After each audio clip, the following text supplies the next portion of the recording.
Hello guys! Sa wakas, nakarating na rin kami dito sa Salem ng ligtas. Salamat sa Diyos. Napansin namin na napakaraming turista mula sa iba't ibang lugar ang bumibisita rito.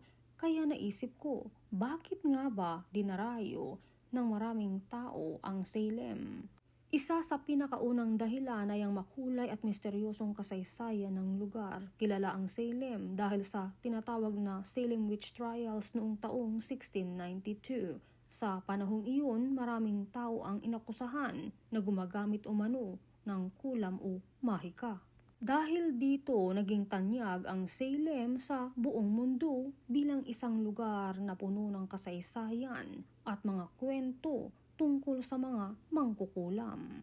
Hanggang ngayon, marami pa ring turista ang gustong makita mismo ang mga lugar na konektado sa kasaysayang ito. Bukod sa kasaysayan, marami ring magagandang pasyalan dito. May mga lumang gusali, museo at makikitid na kalsada na parang ibinabalik ka talaga sa nakaraan. Marami ring ghost tours at historical tours na talagang kinagigiliwan ng mga bumibisita. Pero hindi lang naman puro nakakatakot na kwento ang meron dito. Ang Salem ay isa ring magandang lugar para magpahinga, mamasyal at matuto tungkol sa kasaysayan ng Amerika. Magiliw din ang maraming tao rito at maraming lokal na tindahan at kainan na pwede mong subukan.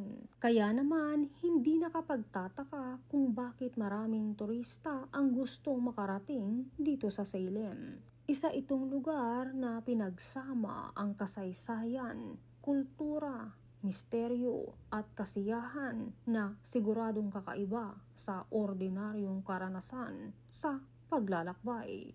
Habang naglalakad kami rito, ramdam talaga namin na kakaiba ang Salem kumpara sa ibang lugar na napuntahan namin.